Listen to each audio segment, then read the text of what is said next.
Este é o Sol. Desde o ano 10.000 a.C., a história abunda em pinturas e escritos que refletem o respeito e a adoração dos povos por este astro. E é simples entender o porquê, com seu aparecimento todas as manhãs, trazendo visão, calor e segurança, salvando-os do frio e da escuridão da noite repleta de predadores. Sem ele, todas as culturas perceberam que não haveriam colheitas nem vida no planeta. Estas realidades fizeram do Sol o astro mais adorado de todos. Todavia, muitos estavam atentos também às estrelas. As estrelas formavam padrões que lhes permitiam reconhecer e antecipar eventos que ocorrem de tempos em tempos, tais como eclipses e luas cheias. Eles catalogaram grupos celestiais daquilo que conhecemos hoje como constelações. Esta é a Cruz do Zodíaco, uma das mais antigas imagens na história da humanidade. Ela representa o trajeto do Sol através das 12 maiores constelações no decorrer de um ano. Ela também representa os 12 meses do ano, as 4 estações, solstícios e equinócios. O termo zodíaco está relacionado com o fato das constelações serem antropomorfismos ou personificações, como pessoas ou animais. Por outras palavras, as primeiras civilizações não só seguiam o Sol e as estrelas, como também as personificavam através de mitos que envolviam seus movimentos e relações. O Sol, com o seu poder de dar vida e de salvar, também foram personificados como se representasse um Criador ou um Deus. Deus Sol, a luz do mundo, o Salvador da humanidade. Igualmente, as 12 constelações representaram lugares de viagem para o Deus Sol e foram nomeados por elementos da natureza que aconteciam nesses períodos de tempo. Por exemplo, Aquários, o portador da água que traz as chuvas da primavera. Este é Horus. Ele é o Deus Sol do Egito de 3.000 a.C. Ele é o Sol antropomorfizado e a sua vida é uma série de mitos alegóricos que envolvem o movimento do Sol no céu. Dos antigos hieróglifos egípcios conheceu-se muito sobre esse Messias solar. Por exemplo, o Sol tinha como inimigo o Deus Sete, que era a personificação das trevas ou da noite. E metaforicamente falando, todas as manhãs Horus ganhava a batalha contra Sete. E no fim da tarde, Sete conquistava Horus e o enviava para o mundo das trevas. Será importante frisar que trevas versus luz ou bem versus mal tem sido uma dualidade mitológica onipresente que ainda hoje é usada em muitos níveis. No geral, a história de Horus é a seguinte.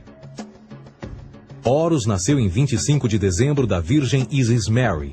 O seu nascimento foi acompanhado por uma estrela no oeste, que por sua vez foi seguida por 3 reis em busca do Salvador recém-nascido. Aos 12 anos era uma criança prodígio nos ensinamentos, e aos 30 anos ele foi batizado por uma figura conhecida por Anup, e assim começou o seu ministério. Horus teve 12 discípulos e viajou com eles, fazendo milagres tais como curar os enfermos e andar sobre as águas. Horus também era conhecido por vários nomes como a Verdade, a Luz, o Filho Adorado de Deus, o Bom Pastor, Cordeiro de Deus, entre muitos outros.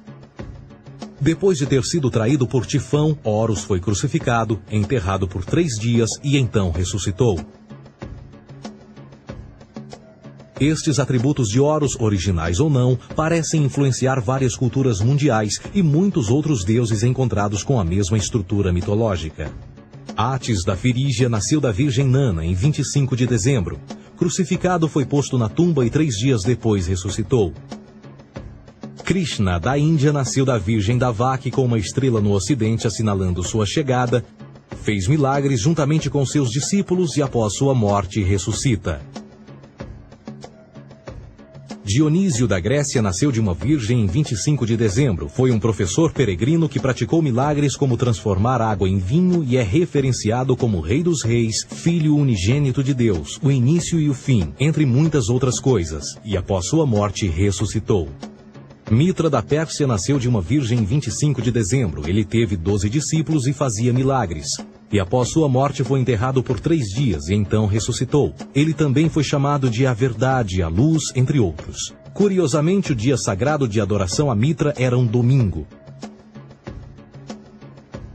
O que importa salientar é que existiram inúmeros salvadores em diferentes períodos em diversos lugares da Terra que preenchem essas mesmas características.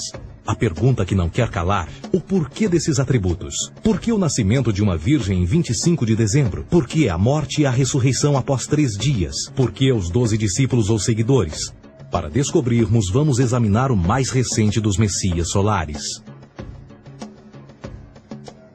Jesus Cristo nasceu em 25 de dezembro em Belém. Ao nascer foi anunciado por uma estrela no ocidente que seria seguida por 3 reis magos para encontrar e adorar um novo Salvador. Tornou-se pregador aos 12 anos. Aos 30 anos foi batizado por João Batista e então iniciou seu ministério.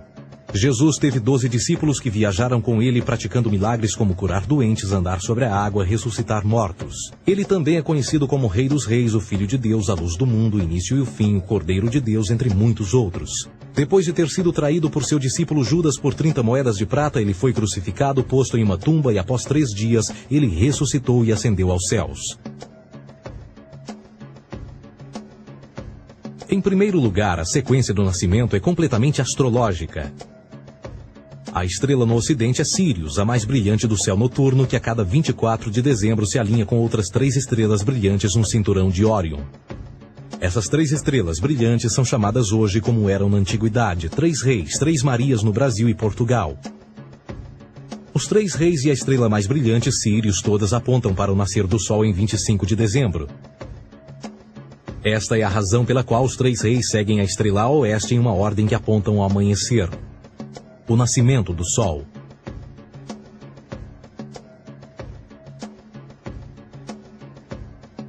A Virgem Maria é a constelação de Virgo, também conhecida como Virgo, a Virgem. Virgo em latim significa virgem. Virgo também é conhecida como a casa do pão. E a representação de Virgo é uma virgem segurando um feixe de espigas de trigo. Esta casa do pão e o seu símbolo das espigas de trigo representa agosto e setembro, a época das colheitas. Por sua vez, Belém é a tradução de a casa do pão. Belém também é a referência à constelação de Virgem, um lugar no céu, não na terra.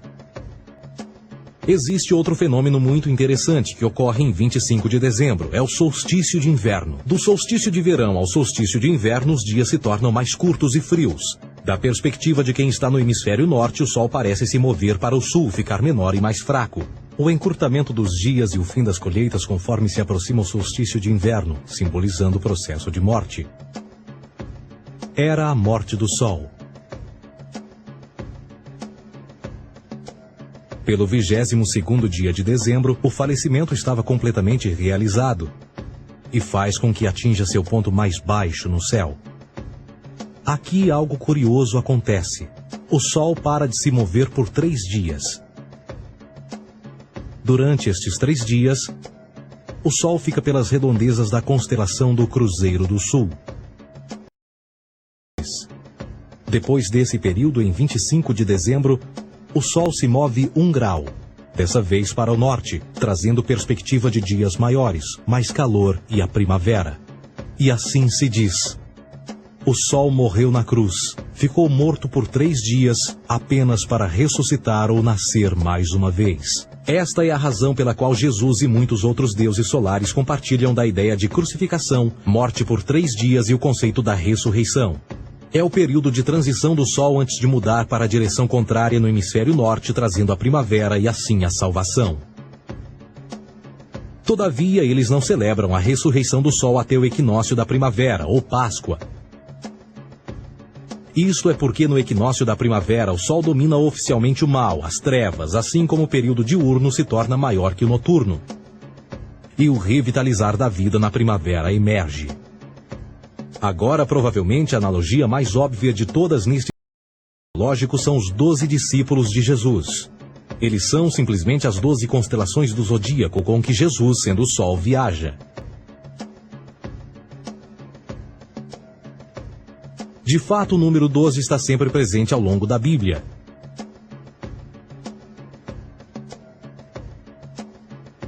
Voltando à cruz do zodíaco, o elemento figurativo da vida é o Sol. Isto não é uma mera representação artística ou ferramenta para seguir os movimentos do Sol. Era também um símbolo espiritual pagão. Uma logografia similar a isto.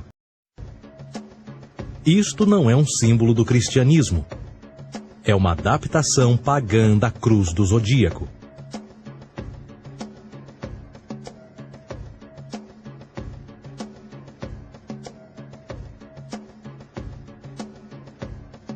Esta é a razão pela qual Jesus, nas primeiras representações, era sempre mostrado com a sua cabeça na cruz. Jesus é o Sol, Filho de Deus, a luz do mundo. O Salvador a erguer-se, que renascerá, assim como o sol faz todas as manhãs. A glória de Deus que defende contra a força das trevas. Assim como renasce a cada manhã, e que pode ser visto através das nuvens, lá em cima nos céus, com a sua coroa de espinhos ou os raios de sol.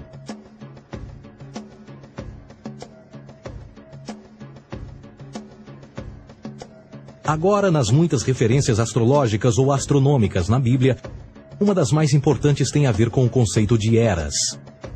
Através das Escrituras há inúmeras referências a essa era. Para compreender isto, precisamos primeiro estar familiarizados com o fenômeno da precessão dos equinócios. Os antigos egípcios, assim como outras culturas antes deles, reconheceram que aproximadamente de 2150 em 2150 anos, o nascer do Sol durante o equinócio de primavera ocorria num diferente signo do zodíaco. Isto tem a ver com a lenta oscilação angular que a Terra tem quando roda sobre o seu eixo. É chamado de precessão porque as constelações vão para trás, em vez de permanecerem no seu ciclo anual normal. O tempo que demora cada precessão através dos 12 signos é de 25.765 anos. Este ciclo completo é chamado também de Grande Ano, e algumas civilizações ancestrais sabiam disso. Referiam-se a cada ciclo 2.150 anos como Era. De 4.300 a.C. a 2.150 a.C. foi a Era de Touro. De 2.150 a.C. a 1 d.C. foi a Era de Áries. E de 1 d.C. a 2.150 d.C. é a Era de Peixes, a era que permanecemos nos dias de hoje. E por volta de 2150 entraremos na nova era, a Era de Aquários. Agora, a Bíblia refere-se por alto ao movimento simbólico durante 3 eras, quando se vislumbra já é uma quarta. No Velho Testamento, quando Moisés desce o monte dos mandamentos, ele está perturbado ao ver sua gente adorar um bezerro dourado. De fato, ele até partiu as pedras dos 10 mandamentos e disse a todos para se matarem uns aos outros para purgarem o mal. A maior parte dos estudiosos da Bíblia atribuem esta ira de Moisés ao fato os israelitas estarem adorando a um falso ídolo, ou algo semelhante. A realidade é que o bezerro dourado é o Taurus, touro. E Moisés representa a nova era de Áries. Esta é a razão pela qual os judeus ainda hoje assopram com o chifre do carneiro. Moisés representa a nova era de Áries. E perante esta, todos têm de largar a velha. Outras divindades, tais como Mitra, transição também. Um deus pré-cristão que mata o touro, na mesma linha simbólica. Agora Jesus é a figura portadora da era seguinte à de Áries, a era de Peixes. O simbolismo de peixes é abundante no Novo Testamento, assim como Jesus alimenta 5.000 pessoas com pão e 2 peixes. No início do seu ministério, enquanto caminhava ao longo da Galileia, conhece 2 pescadores que o seguem. Agora reflita se voltar a ver um adesivo em formato de peixe escrito Jesus na traseira dos carros. Poucos sabem o que aquilo no fundo representa. É um simbolismo astrológico pagão para o reinado do Sol durante a Era de Peixes.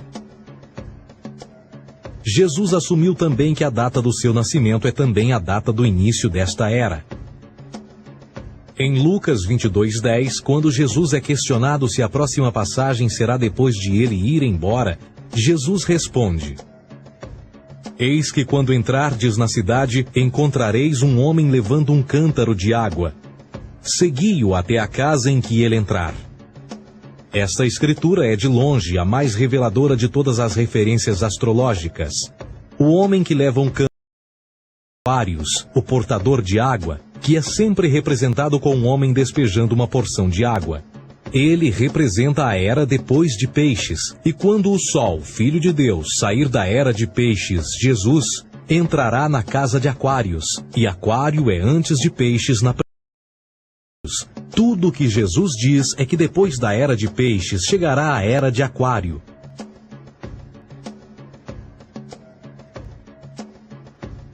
Agora todos já ouvimos falar sobre o fim do mundo. Deixando à parte o lado cartunista no livro de Apocalipse, a espinha dorsal nesta ideia surge em Mateus 28:20, onde Jesus diz: Eu estarei convosco até o fim do mundo, dos séculos em português. Contudo, na tradução inglesa da Bíblia, a palavra mundo está mal traduzida. A palavra realmente usada era aion, que era. Eu estarei convosco até o fim da era, o que no fundo é verdade. Jesus, como personificação solar de peixes, irá acabar quando o Sol entrar na era de aquário. Este conceito de fim dos tempos e do fim do mundo é uma má interpretação desta alegoria astrológica. Vamos dizer que aproximadamente 100 milhões de brasileiros acreditam que o fim do mundo está próximo.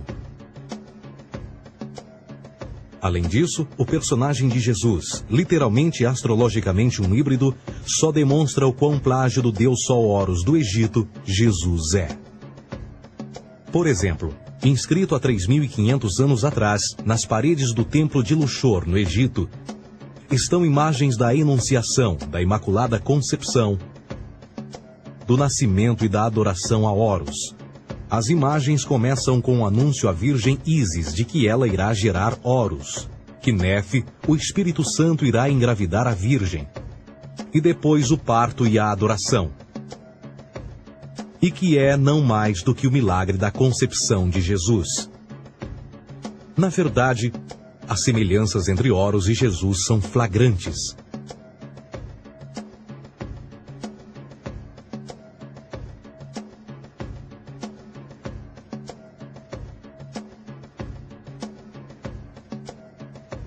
E o plágio continua. A história de Noé e da sua arca é tirada diretamente das tradições. O conceito de dilúvio é presente em todas as antigas civilizações, em mais de 200 diferentes citações em diferentes períodos e tempos. Contudo, não será preciso ir muito além da fonte pré-cristã para encontrar a epopeia de Gilgamesh, escrita em 2600 a.C. Esta história fala sobre grandes inundações ordenadas por Deus, uma arca com animais salvos e até mesmo o libertário retornar da pomba, entram em concordância com a história bíblica, entre muitas outras semelhanças. E depois há a história plagiada de Moisés. Sobre o nascimento de Moisés, disse que ele foi colocado numa cesta de cana e lançado ao rio para evitar um infanticídio. Ele foi mais tarde salvo pela filha de um rei e criado por ela como um príncipe. Esta história do bebê numa cesta foi retirada do mito de Sargão de Acade por volta de 2250 a.C. Depois de nascer, Sargão foi posto numa cesta de rede para evitar um infanticídio e lançado ao rio. Foi depois salvo e criado por Aqui, uma esposa da realeza acádia. Além disso, Moisés é conhecido como legislador, portador dos 10 mandamentos e da lei moral. Tudo, a ideia de a lei ser passada de um Deus para um profeta numa montanha é também antiga. Moisés é somente um legislador numa longa linha de legisladores na história mitológica. Na Índia, Manou foi o grande legislador. Na ilha de Creta, Minos ascendeu ao monte Ida, onde Zeus lhe deu as leis sagradas. Enquanto que no Egito, Moisés tinha nas suas pedras tudo o que Deus lhe disse. E no que diz respeito, 10 mandamentos foram retiradas a papel químico do feitiço 125 do Livro dos Mortos do Antigo Egito. O que é que o Livro dos Mortos dizia? Eu nunca roubei, tornou-se tu nunca roubarás. Eu nunca matei, tornou-se nunca matarás. Eu nunca menti, tornou-se nunca levantarás falsos testemunhos. E por aí adiante.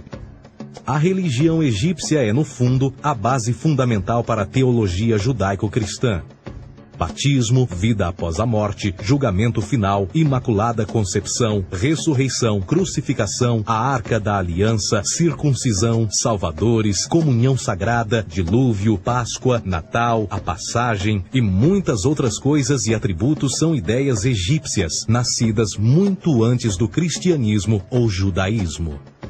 Justin Martyr, um dos primeiros historiadores e defensores cristãos, escreveu: Quando nós, cristãos, dizemos que Jesus Cristo, nosso Mestre, foi produzido sem união sexual, morreu e ressuscitou e ascendeu aos céus, nós não propomos nada de muito diferente do que aqueles que propõem e acreditam tal como nós, nos filhos de Júpiter.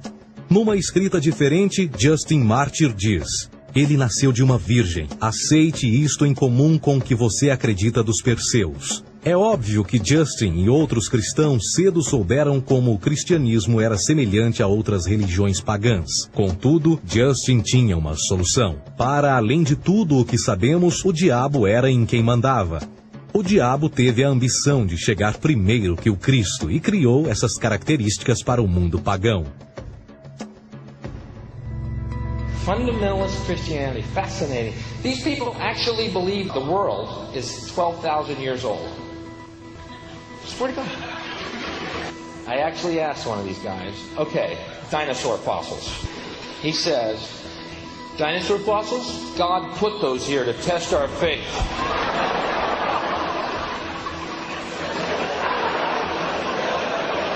I think God put you here to test my faith, dude.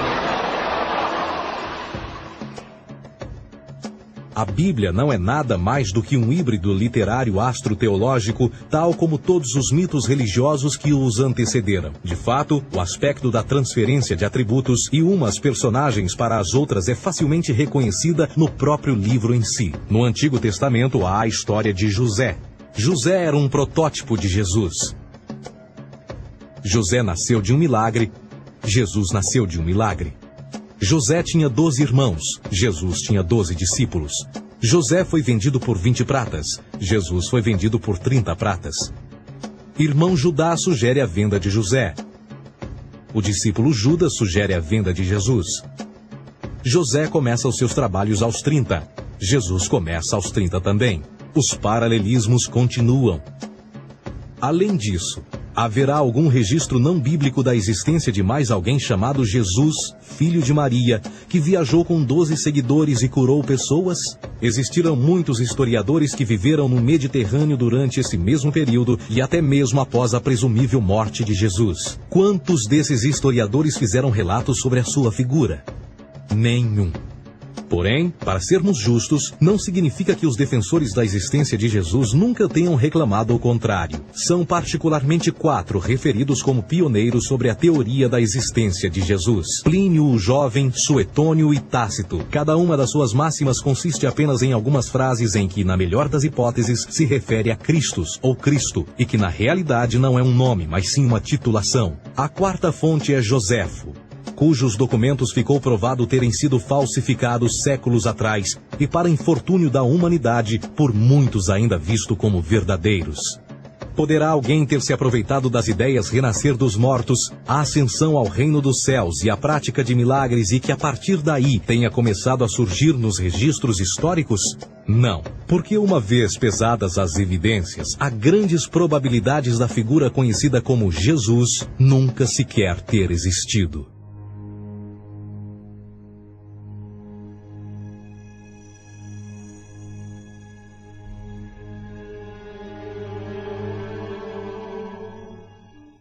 We don't want to be unkind, but we want to be factual.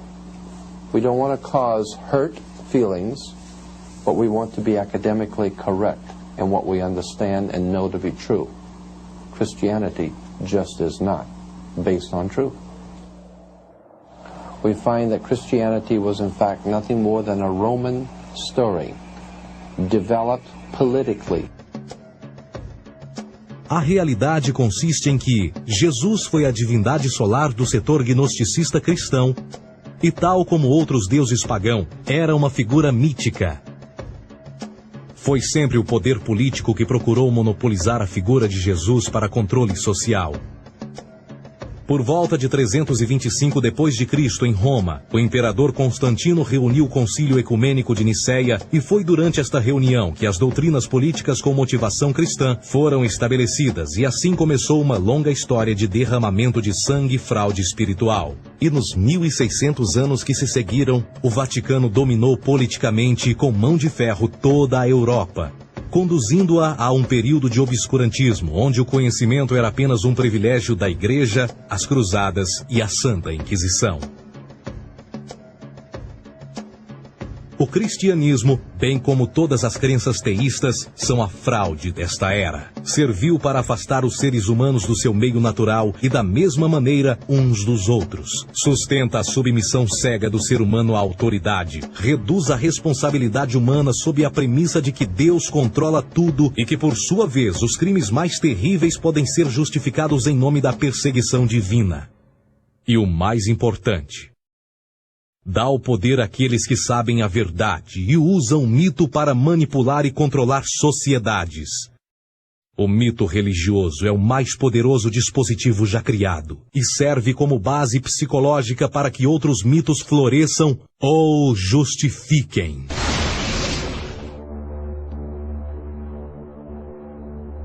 A myth is an idea that, while widely believed, is false.